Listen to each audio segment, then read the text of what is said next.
जी तो प्यारे बच्चों, कैसे हैं आप? मैं उम्मीद करता हूँ कि आप सब ठीक होंगे। आज की वीडियो में बात करेंगे चैप्टर नंबर 8 केमिकल इक्विलिब्रियम, और इसकी जो क्विक चेक्स हैं उसके ऊपर बात करेंगे। So let's talk about quick check 8.1। पहला क्वेश्चन है, differentiate between macroscopic and microscopic events. देखें बच्चों, जब भी हम केमिकल इक्विलिब्रियम के चैप्टर को पढ़ते हैं तो कुछ मैक्रोस्कोपिकली हम चीज़ों को ऑब्ज़र्व कर रहे होते हैं, मतलब बड़े लेवल पे, और कुछ सिस्टम के अंदर जब रिएक्शंस हो रहे होते हैं तो उनके माइक्रोस्कोपिक इवेंट्स भी होते हैं, उसमें हम कुछ चीज़ों को नोटिस कर रहे होते हैं। अब यहाँ पे सवाल ये उठता है कि आखिर क्या डिफरेंस होता है जब हम मैक्रोस्कोपिक इवेंट्स को देख रहे होते हैं और माइक्रोस्कोपिक इवेंट्स को देख रहे होते हैं। देखिए, मैक्रोस्कोपिक इवेंट्स क्या होते हैं? These occurs at atomic and molecular level, यानी कि माइक्रोस्कोपिक की बात कर लेते हैं पहले। तो ये एटॉमिक लेवल पे हो रहे होते हैं, मॉलिक्यूलर लेवल पे हो रहे होते हैं। तो मॉलिक्यूल्स को समझना ज़रूरी है। अगर आप हाइड्रोजन की बात कर रहे हैं तो दैट इज़ एटम, और अगर हाइड्रोजन के ही दो एटम्स और एक ऑक्सीजन का एटम आपस में मिल जाएंगे तो दैट इज़ मॉलिक्यूल। तो मॉलिक्यूलर लेवल पर हम जज करते हैं कि वाटर का क्या बिहेवियर है, या फिर सिर्फ एटम का क्या बिहेवियर है, इसको हम जज करने के सिनेरियो में रहते हैं। मैं आपको थोड़ा आगे जाकर इसकी तफसील भी बताऊंगा। अब मैक्रोस्कोपिक की तरफ कंपैरेटिवली देखें तो these are observable with the naked eye. ठीक है, यानी मैक्रोस्कोपिक पे तो आपको आंखों से नज़र आ रहा होता सब कुछ, लेकिन जो आंखों से नज़र नहीं आ रहा, एटम्स कैसा बिहेव कर रहे हैं, मॉलिक्यूल्स कैसा बिहेव कर रहे हैं, that is basically called as microscopic event, और माइक्रोस्कोपिक लेवल पे होने वाला event. In these continuous forward and reverse reactions are occurring. Microscopic में आपको नज़र तो नहीं आता, लेकिन फॉरवर्ड और रिवर्स रिएक्शंस चल रहे होते हैं। जैसे हाइड्रोजन जो है आयोडीन पार्टिकल के साथ रिएक्ट कर रहे हैं मॉलिक्यूलर लेवल पर, और दोनों मिला रहे हैं, एक और मॉलिक्यूल बना रहे हैं, दैट इज़ हाइड्रोजन आयोडाइड। तो अब क्या हो रहा है कि ये मॉलिक्यूल इससे टक्कर खाता है और ये एक नया मॉलिक्यूल बन जाता है, लेकिन ये मॉलिक्यूल टूटता है और दोबारा हाइड्रोजन और आयोडीन बन जाता है। तो ये बिल्कुल माइक्रोस्कोपिक लेवल पे हो रहा होता है, हमें दिखता तो नहीं है लेकिन हम उसको ऑब्ज़र्व कर सकते हैं। जैसे आयोडीन पर्पल कलर का होता है, और जब ये कन्वर्ट हो जाता है हाइड्रोजन आयोडाइड में, तो फिर जो पर्पल कलर है वो फ्लास्क में से गायब हो जाता है। तो दैट इज़ ऑब्जर्वेबल, हम इसको देख सकते हैं।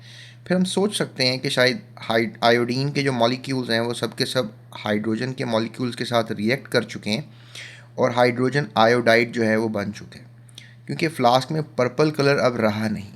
तो ये मैक्रोस्कोपिक इवेंट है कि अगर आप ये कलर को देख रहे हैं और अंदर क्या चल रहा है, अंदर कैसे ये रिएक्शंस हो रहे हैं, उसकी तो डेफिनेटली ऑब्जर्वेशन आप आंखों से तो कर नहीं पा रहे। बहरहाल, no overall change in observable properties. अब लेट्स से दैट कि कोई ऐसा रिएक्शन लें जिसमें आपको शायद पता ही ना लगे। यहाँ पे तो पता लग रहा है कि हाइड्रोजन और अगर ऑक्सीजन आपस में मिलें और वाटर बनाएं, ठीक है, और इस चीज़ के बनने को तो आप ऑब्ज़र्व नहीं कर सकते, क्योंकि ये भी ट्रांसपेरेंट गैस है, ये भी ट्रांसपेरेंट गैस है, और ये भी ट्रांसपेरेंट मॉलिक्यूल है। तो इनके होने को आप जज नहीं कर सकते, रिएक्शन होने को।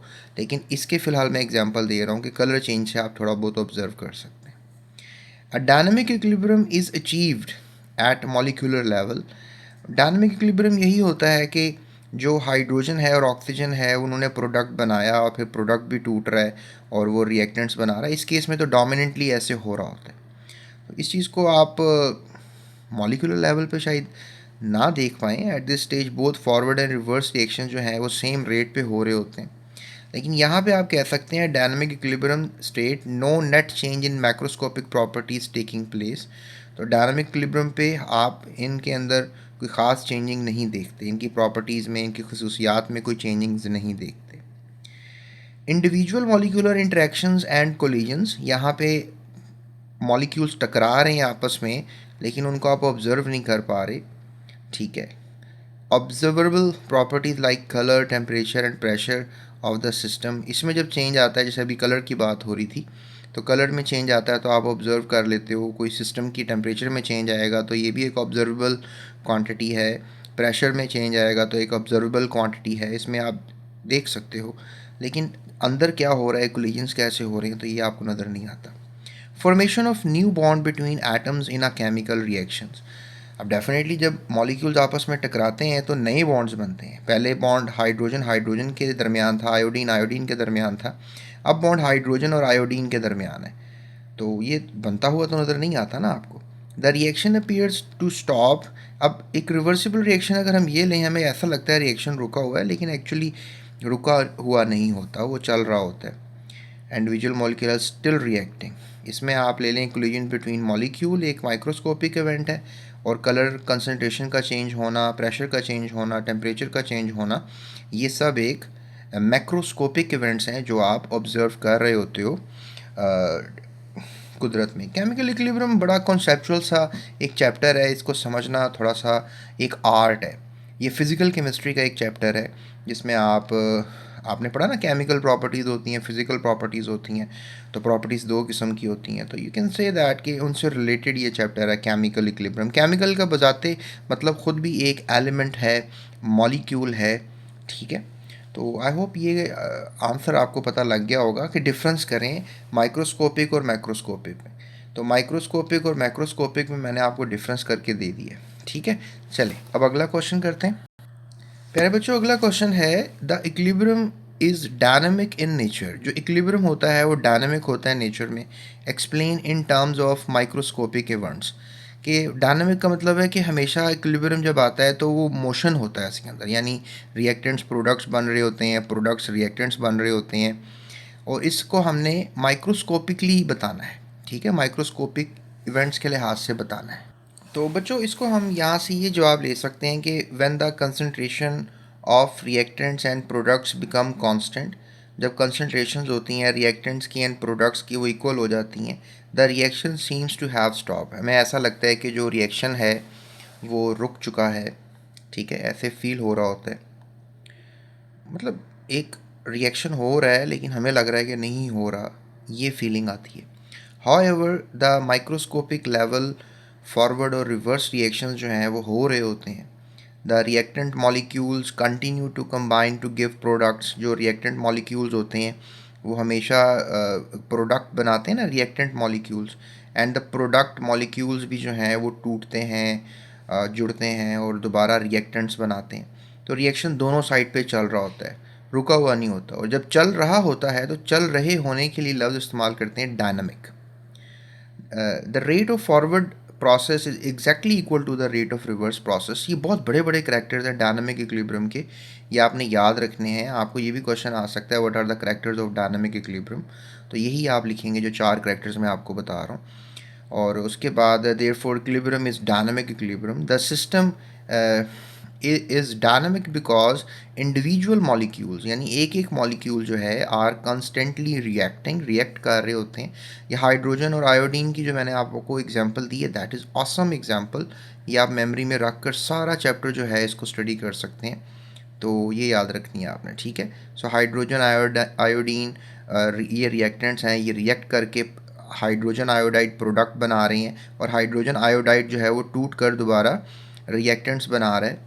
सो इंडिविजुअल मॉलिक्यूल ले लें, ये एक ले लें, ये एक ले लें, ये दोनों एक एक मॉलिक्यूल टकराएंगे तो दो मॉलिक्यूल हाइड्रोजन आयोडाइड के बनेंगे। ये बैलेंस केमिकल इक्वेशन है।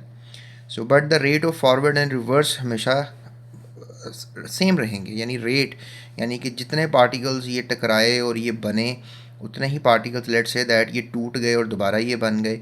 तो लेट से दैट ये लाखों हों, ये करोड़ों हों सिस्टम में पड़े हुए, लेकिन जितने जुड़ रहे हैं उतने ही टूट रहे हैं। तो रिएक्शन फॉरवर्ड भी जा रहा है, रिवर्स भी जा रहा है। बस आपने ये मेमोरी में रखना है। तो ये सवाल का जवाब होगा। उसके बाद क्वेश्चन किया जा रहा है which is the see the last one. अब एक रिएक्शन है जिसमें हमारे पास पानी का पार्टिकल है और कार्बन मोनोऑक्साइड का पार्टिकल है। इन दोनों का रिएक्शन होता है और हाइड्रोजन गैस और कार्बन डाइऑक्साइड बन जाती है, ठीक है। The concentration of the products is higher at equilibrium stage. यानी कि इसमें प्रोडक्ट्स ज़्यादा होती हैं और रिएक्टेंट्स कम होते हैं।